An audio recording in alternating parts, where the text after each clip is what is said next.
ये दुनिया की सबसे आलसी मछलियों में से एक है। इसे न तो तैरने की इच्छा होती है और न ही खाना ढूंढने की। ये समुद्र की तलहटी में लटक कर एक आलसी जिंदगी जी सकती है।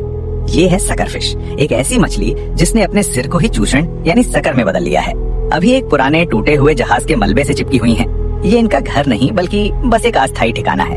इनके सबसे पसंदीदा मेजबान बड़े समुद्री जीव होते हैं, जैसे कि बुल शार्क। बुल शार्क लगभग 2.5 मीटर लंबी और 300 पाउंड से ज्यादा वजन की होती है।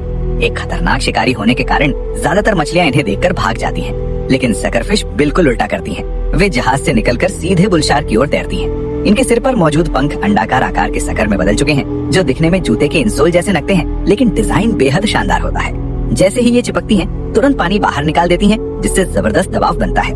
ये सकर करीब 20 किलो तक की पकड़ बना सकता है, जिससे इन्हें छुड़ाना आसान नहीं होता।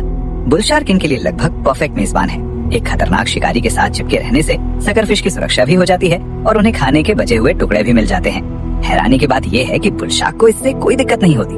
वजह यह है कि सकरफिश इनके शरीर से परजीवी और मरी हुई त्वचा खा लेती है। एक वयस्क सकरफिश लगभग 60 सेंटीमीटर लंबी और सिर्फ 2 किलो वजनी होती है, जिससे शार्क पर कोई खास असर नहीं पड़ता। कुछ थेरेपिस्ट साथ हो तो शार्क के लिए समुद्र में घूमना और भी आसान हो जाता है, लेकिन अगर सकरफिश ज्यादा हो जाए तो शार्क की चाल पर असर पड़ता है और वो पूंछ हिलाकर विरोध जताती है। आमतौर पर सिर्फ 3 से 5 सवारी की ही इजाजत होती है। जो सकरफिश शार्क पर जगह नहीं बना पाती, उनके लिए मैंटा रे एक बेहतर विकल्प होती है। करीब 500 किलो वजन और 3 मीटर से ज्यादा पंख फैलाव वाली मैंटा रे किसी बस की तरह होती है। अगर बुल शार्क 5 सीटों की कार है, तो मैंटा रे पूरी बस है। जैसे ही वो धीरे धीरे तैरती है, कई अकेली सकरफिश उस पर सवार हो जाती हैं और थोड़ी ही देर में बस भर जाती है। मैंटा रे जो खाती है वही इन्हें भी मिलता है। मैंटा रे मुख्य रूप से प्लैंकटन, छोटी मछलियां और झींगे खाती हैं। वे बड़े मुंह से पानी छान कर समूह में भोजन करती हैं। ज्यादा खाना इकट्ठा करने के लिए मैंटा रे तेजी से तैरकर भंवर भी बनाती हैं। जब बहुत सारा खाना इकट्ठा होता है तो सकरफिश को भी उसका हिस्सा मिल जाता है। हालांकि ये कोई बहुत ऐश वाली जिंदगी नहीं है।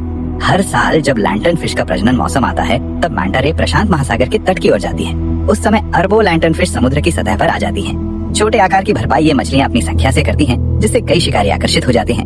लंबी चोंच वाली डॉल्फिन सबसे पहले पहुंचती हैं और अपनी रफ्तार का फायदा उठाती हैं।